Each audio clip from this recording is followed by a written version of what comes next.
السلام عليكم ورحمة الله وبركاته، متابعينا ومشاهدينا الكرام. قبل ما نبدأ الحلقة بتاعتنا النهاردة، بتمنى من جميع مشاهدينا ومتابعينا الكرام علشان حضرتك تستفاد معانا في الفيديو لازم تتابع الفيديو للنهاية. الفيديو بتاعنا النهاردة عملناه مخصوص لأنه طلب مننا كتير قوي. التردد اللي معانا تردد قناة الشارقة الرياضية الجديد. هنعرف التردد الجديد وهنعرف ازاي نشغل القناة ونجرب القناة وهي شغالة قدام مشاهدينا. في الحلقة النهاردة هنعرف مع بعض ازاي نشغل تردد القناة الجديد بكل سهولة، وهنعرف بعض المعلومات واحنا بنشغل القناة من خلال حلقة النهاردة. السلام عليكم ورحمة الله وبركاته، مشاهدينا ومتابعينا الكرام في كل مكان في الوطن العربي. اهلا بكم في قناتكم المفضلة قناة ايجي ويب. اي حد وصل معانا للثانية دي ما ينساش ينزل تحت في التعليقات ويصلي على النبي عليه افضل الصلاة والسلام.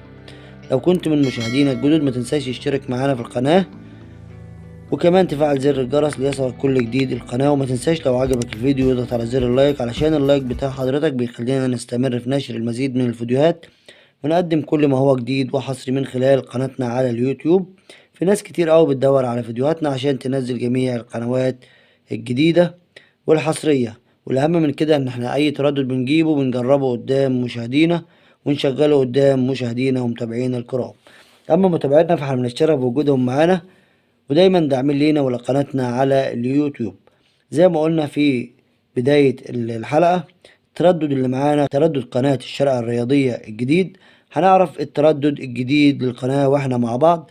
طبعا متابعينا متعودين ان احنا بندخل نضيف التردد وننزل ونشغل القناة. النهاردة ان شاء الله عشان وقت مشاهدينا هنجرب التردد على طول ونشغل القناة بتاعة الشارقة الرياضية على طول. بس ما تنساش لو عجبك الفيديو ما تبخلش علينا بلايك وشير للفيديو، ولو لسه جديد اشترك معانا في القناة.